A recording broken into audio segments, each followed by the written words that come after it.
News now देखने वाले सभी दर्शकों का स्वागत है। आप देख रहे हैं स्पॉटलाइट और मैं हूं फ़हीम।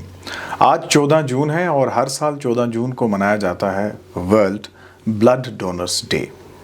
रक्तदान है महादान, इसके बारे में हम अक्सर बात करते हैं और आज के दिन का मनाने का भी यही मकसद है कि ब्लड डोनेशन के ज़रिए हम कितनी जानें बचा सकते हैं। और अगर हम पास्ट में भी देखें, हमारी जो प्रैक्टिस रही है इस दिन को मनाने की, लोगों को अवेयर करने की और ज़्यादा से ज़्यादा ब्लड डोनेशन करने की, इस पर हम बात करेंगे। और आज हमारे साथ स्टूडियो में हैं डॉक्टर मीना सिद्धू, जो कि हेड एंड प्रोफेसर हैं department of blood transfusion medicine, government medical college Jammu के। प्रोग्राम में आपका स्वागत है। Thank you.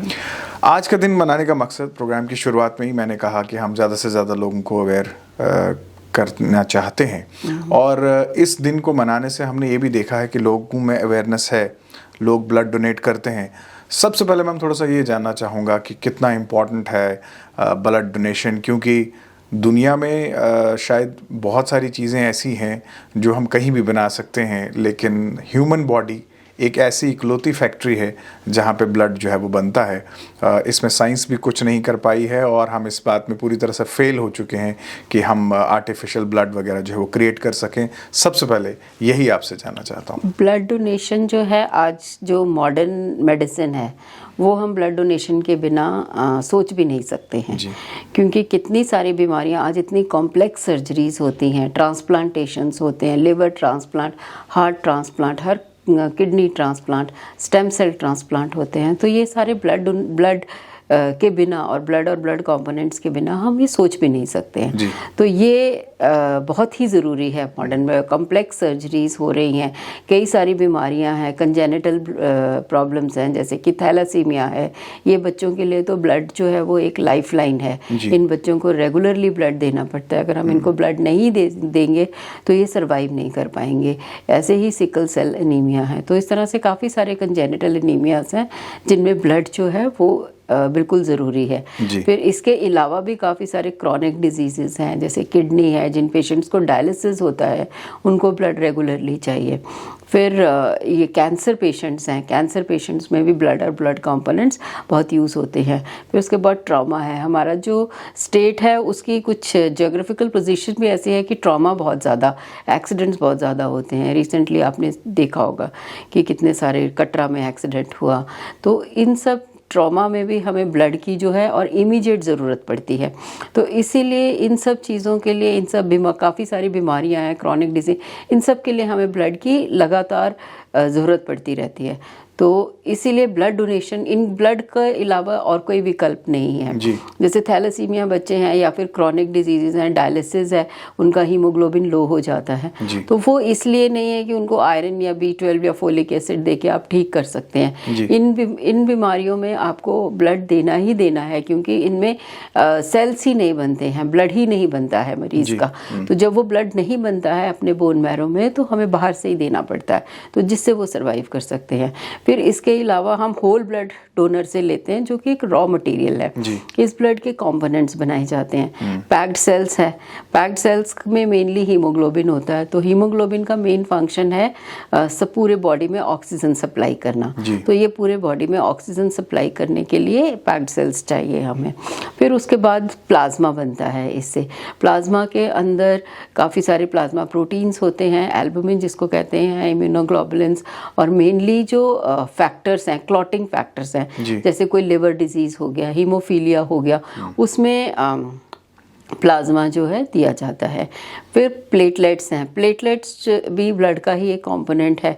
तो इसको हम देते हैं जब भी प्लेटलेट्स कम होते हैं। प्लेटलेट्स कम होने, जैसे कैंसर पेशेंट्स हैं, इनको कीमोथेरेपी लगती है तो बोन मैरो डिप्रेशन हो जाती है, उसमें फिर प्लेटलेट्स की कमी हो जाती है, तो इनको प्लेटलेट्स, इन पेशेंट्स को दिए जाते हैं प्लेटलेट्स।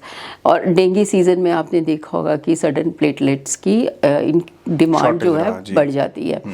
और भी कई सारी बीमारियां हैं, कंजेनिटल प्रॉब्लम्स हैं, जिनके में प्लेटलेट्स जो हैं हमें रेगुलरली देनी पड़ती हैं। तो इस तरह से ब्लड से हम 3 कंपोनेंट्स बनाते हैं और तीनों अलग अलग बीमारियों के लिए यूज़ होते हैं।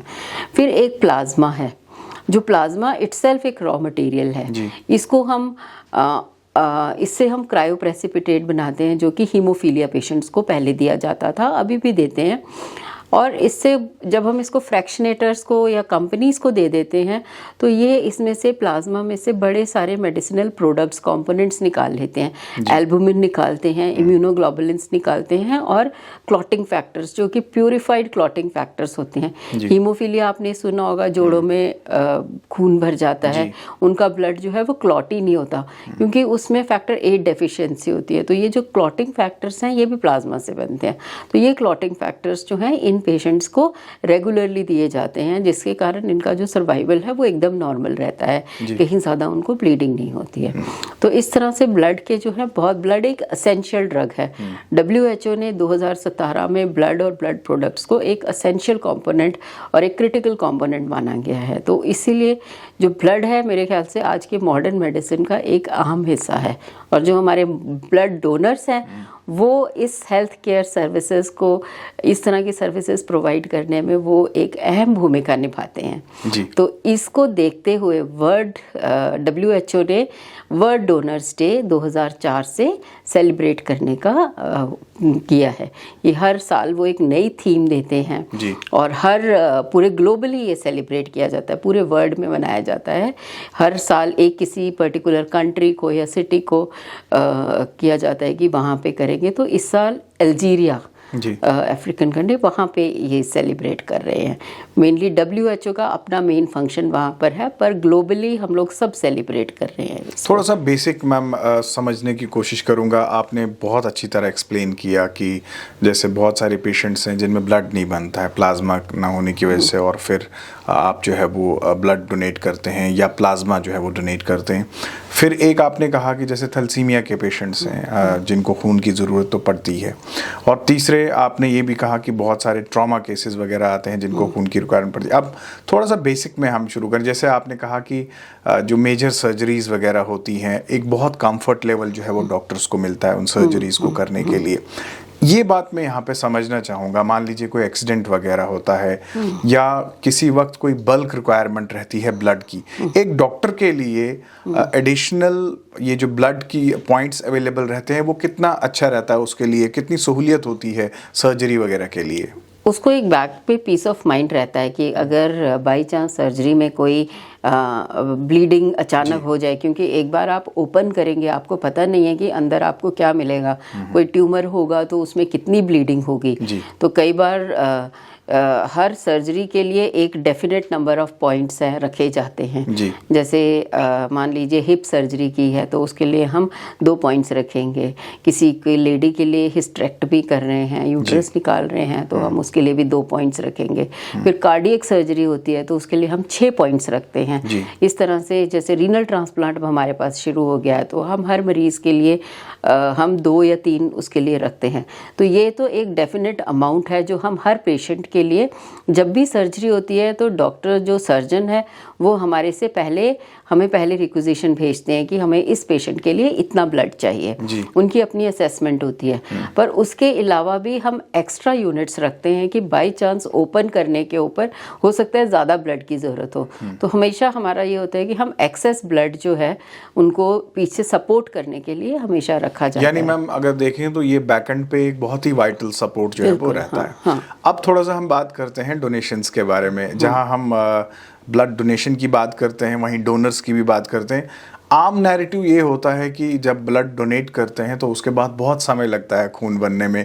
अजीब अजीब किस्म के नैरेटिव्स हैं, धारणाएं हैं। मैं चाहूँगा एज ए डॉक्टर और एज ए स्पेशलिस्ट जो है वो आप थोड़ा सा इसके बारे में रोशनी डालें कि इंसान 1 साल में कितनी बार ब्लड डोनेट कर सकता है और ड्यूरेशन क्या रहनी चाहिए डोनेशन की, और डोनेट करने से फ़ायदे हैं या नुकसान हैं?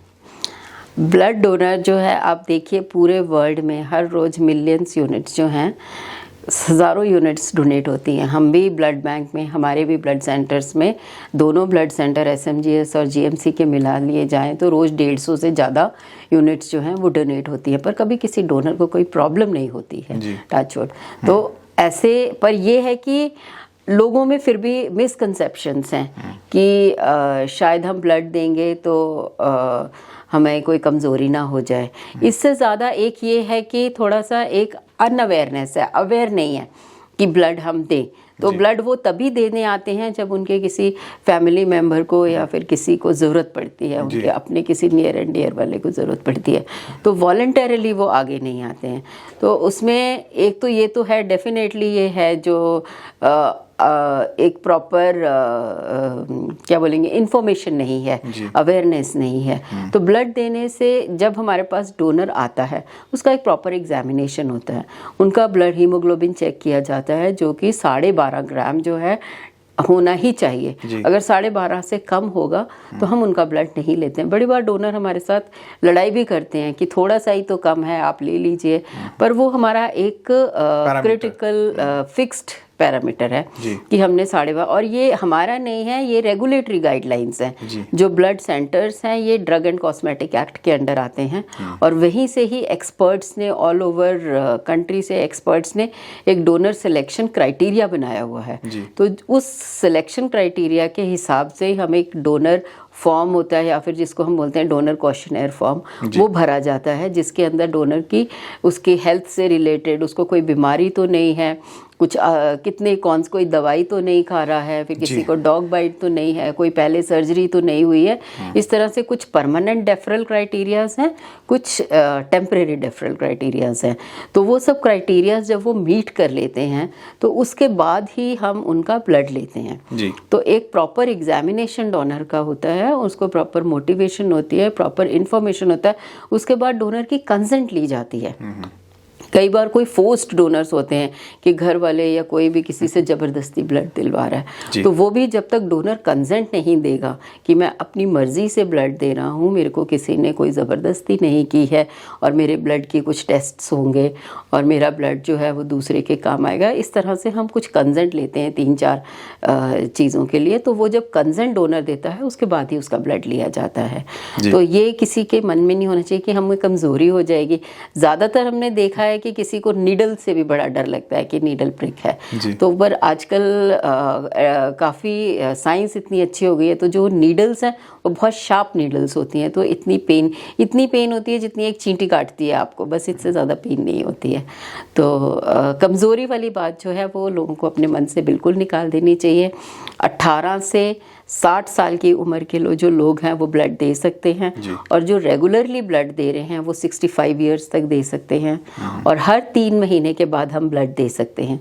एक बार जब हम ब्लड देते हैं तो हमारा 350 या 450 ml हम ब्लड लेते हैं। 45 kg वेट होगा तो हम 350 ml लेते हैं, 55 होगा तो हम 450 ml ब्लड लेते हैं। हमारी बॉडी में 80 ml पर kg बॉडी वेट होता है, बॉडी वेट ब्लड होता है 4.5 से 5.5 लीटर तक। तो हम जो ब्लड लेते हैं हम 8 ml पर kg बॉडी वेट लेते हैं, तो उसका 10वां हिस्सा लेते हैं। तो 350 ml जो है जितना हमने वॉल्यूम लॉस किया है वो हमारा 24 घंटे के अंदर अंदर पूरा हो जाता है। तो उसमें हम थोड़ा सा एडवाइस करते हैं कि थोड़ा पानी थोड़ा ज़्यादा पिएं, क्योंकि प्यास लगती है उसके बाद, सिंस वॉल्यूम लॉस हुआ है तो आप पानी ज़्यादा पिए तो आपका वॉल्यूम जो है, और 1 हफ्ते के अंदर अंदर जो आपका सेलुलर कंपोनेंट है, जैसे जो रेड सेल्स हैं और जो प्लेटलेट्स हैं, प्लेटलेट 72 आवर्स के अंदर, और जो रेड सेल्स हैं वो 1-2 हफ्ते के अंदर अंदर आपके पूरे हो जाते हैं। पर जो आपका आयरन लॉस हुआ होता है उसको पूरा होने में 3 महीने लगते हैं। तो 3 महीने के बाद हम दोबारा से ब्लड दे सकते हैं। तो फीमेल्स का इस बार ये क्राइटेरिया है कि वो 4 महीने के बाद दे सकती हैं। तो एक अगर हेल्दी इंडिविजुअल जिसका हीमोग्लोबिन 12.5 से ऊपर है वो साल में 4 बार डोनेट कर सकते हैं, और जो फीमेल्स हैं वो साल में 3 बार डोनेट कर सकती हैं। अच्छा मैम, दूसरा जैसे आपने कहा कि अप्रॉक्सीमेट 150 यूनिट्स आप लोग डेली जो है वो जो हमारा मेडिकल कॉलेज और SMGS का जो ब्लड बैंक है वहाँ पे डोनेशंस होती है। थोड़ा सा ये भी जानना चाहूँगा हमारी स्टोरेज कैपेसिटी क्या है, हमारे पास ब्लड इस वक्त जो है वो कितना अवेलेबल है, और मान लीजिए कभी भी कोई बहुत बड़ा इंसिडेंट होता है तो क्या हमारी कैपेसिटी इतनी है कि हम इमीडिएटली जो है वो कैटर कर सकें उस इवेंट को? हमारे पास स्टोरेज कैपेसिटी SMGS में भी अराउंड 2000 यूनिट की होगी, और GMC में भी इक्वली होगी या इससे थोड़ी ज़्यादा होगी। पर एट अ टाइम हम उतना ही ब्लड रखते हैं जितना कि हमारे पेशेंट्स को रिक्वायरमेंट होती है, उससे थोड़ा 10-20% हम एक्स्ट्रा रखते हैं कि सडनली कोई ट्रॉमा आ जाए या कोई ऐसा कोई एक्सीडेंट एक्सीडेंट आ जाए तो उसको मीट करने के लिए हम रखते हैं। या फिर अगर नहीं होता है ब्लड तो हम डोनर्स को अपील भी करते हैं। कई डोनर्स ऑर्गेनाइजेशंस हैं, हम उनको बोलते हैं वो ब्लड आके दे देते हैं। तो इस वक्त हमारे पास हर रोज़ अगर आप देखें हमारे pass on an average 400 units जो हैं हमेशा होती हैं जी।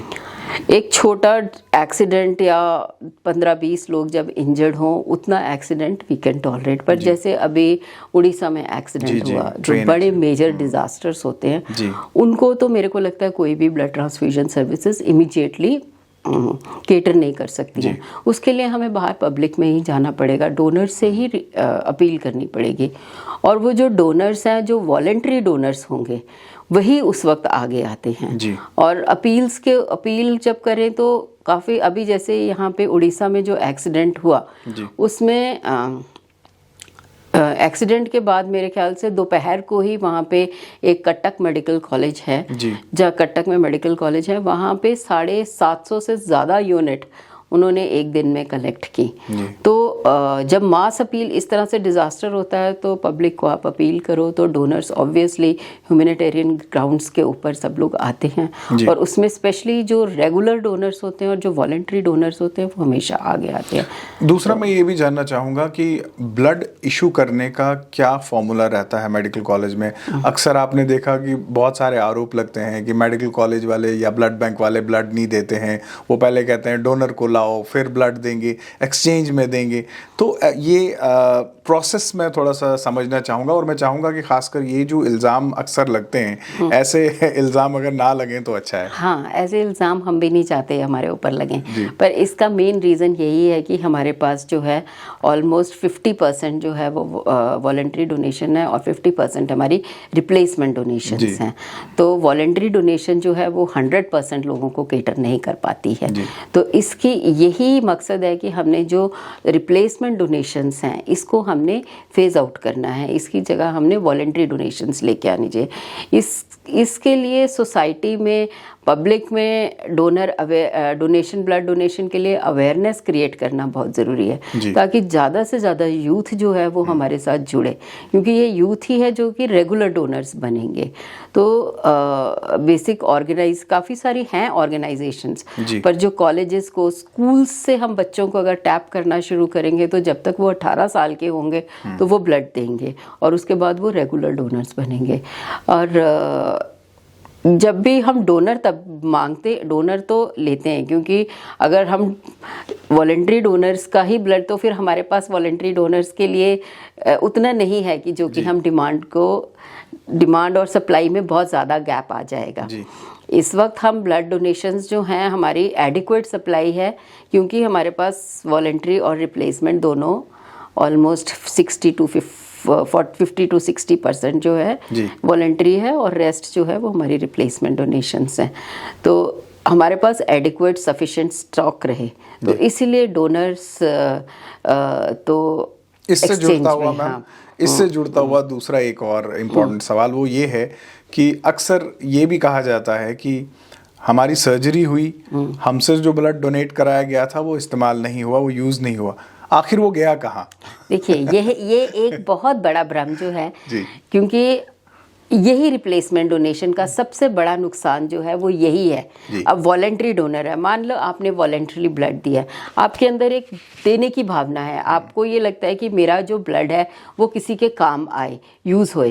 पर जो रिप्लेसमेंट डोनर है उसके मन में ये रहेगा कि मैंने अपने मरीज़ के लिए ब्लड दिया था, मेरे मरीज़ को तो लगा नहीं, पता नहीं कहाँ चला गया वो। तो वो जो भावना है वो सिर्फ रिप्लेसमेंट डोनर के भी, इसीलिए हम चाहते हैं कि जो रिप्लेसमेंट डोनेशंस हैं वो टोटली ख़त्म होनी चाहिए। सिर्फ वो रिप्लेसमेंट डोनेशंस जो हैं वो वॉलेंट्री डोनेशंस में आनी चाहिए। अब ब्लड की इतनी ज़्यादा ज़रूरत होती है, अभी कटरा में एक्सीडेंट हुआ है, उनके साथ कोई डोनर्स नहीं थे, तो उनको ब्लड कहाँ से मिला? उनको ब्लड बैंक सेंटर से ही ब्लड मिला। तो काफ़ी सारे लोग हैं जिनके पेशेंट्स को ब्लड नहीं लगा, तो वो ब्लड हमारे पास रिजर्व रहता है, वो इन्हीं पेशेंट्स को लगता है। अब थैलासीमिया बच्चे हैं, एक थैलासीमिया बच्चे को हर 15-15 दिन में ब्लड जाता है, तो वो कहाँ से इतने डोनर्स लेकर आएगा?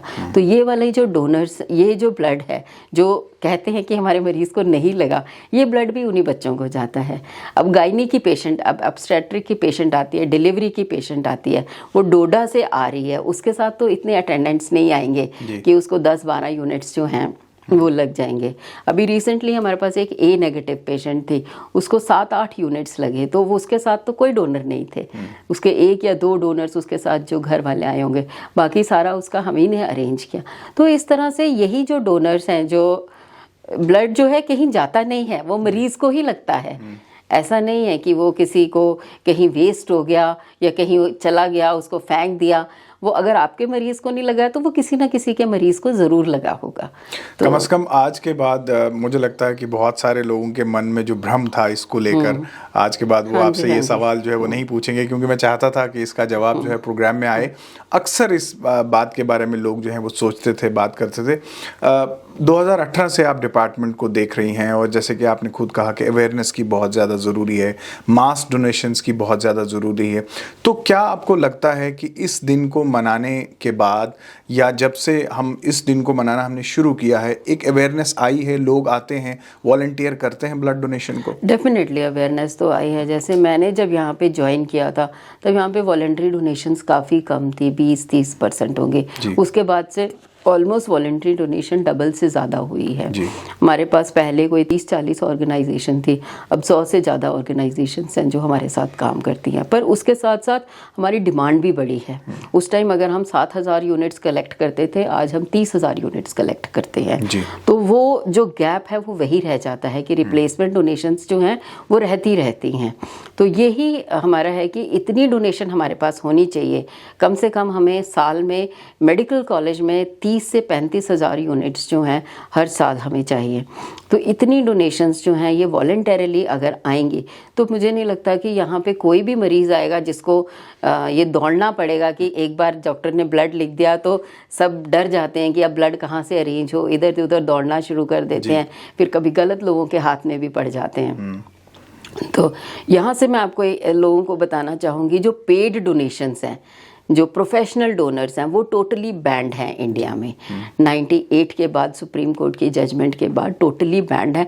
तो कभी भी किसी को भी ब्लड के एवज में पैसे मत दीजिए, क्योंकि ये काफ़ी सारे जो दूर दराज से लोग आते हैं, क्योंकि उनको पता नहीं होता है यहाँ पे कि यहाँ पे किसको अप्रोच करें। अगर किसी को भी ब्लड की ज़रूरत है, उसके पास अटेंडेंट्स नहीं है या डोनर अवेलेबल नहीं है, वो ब्लड बैंक को डायरेक्टली अप्रोच कर सकते हैं। हम लोग हैं उनकी हेल्प करने के लिए। पर इंस्टीट वो ऐसे लोगों के चक्कर में ना फंसें जो उनको इस तरह से कि हम आप हमें पैसे दीजिए, या इस तरह के लोगों के चक्कर में वो ना फंसे। हमारे पास इतना ब्लड है कि हम हर किसी की डिमांड जो है पूरी कर सकते हैं। बिल्कुल। लास्ट में मैम क्या कहना चाहेंगे आम जनता से डोनेशंस को लेकर, और ख़ासकर हम जम्मू की बात करेंगे, मेडिकल कॉलेज की या SMGS की, डेली आपके पास ब्लड की रिक्वायरमेंट्स जो है वो आती रहती हैं, बहुत सारे केसेस आते हैं। हाल ही में कटरा में जो एक्सीडेंट हुआ उसका भी आपने जिक्र किया कि उनके साथ कोई डोनर नहीं था, लेकिन सारा ब्लड जो था उनको वो ब्लड बैंक से ही गया। तो इन सभी चीज़ों को मद्देनज़र रखते हुए क्या कहना चाहेंगे आम जनता से? मैं आम जनता से यही करूँगी, जो भी एलिजिबल है, जो ब्लड दे सकते हैं, वो प्लीज़ आगे आएँ और वॉलंटरली डोनेट करें। एटलीस्ट अपने साल में एक बार डोनेट करें, चाहे अपने बर्थडे वाले दिन, किसी भी दिन, जो भी दिन उनको सही लगता है। अगर हमारा यूथ जो है साल में एक बार भी ब्लड डोनेट करेंगे, सभी हम लोग सोच लें, तो मेरे को नहीं लगता कि हमारे पास डोनेशंस की कोई कमी होगी, हमारे पास ब्लड की या ब्लड कंपोनेंट्स की कोई भी कमी होगी। उससे क्या होगा कि किसी को ये नहीं सोचना पड़ेगा जब वो ब्लड बैंक हॉस्पिटल में आएगा कि मैं ब्लड कहाँ से अरेंज करूँ।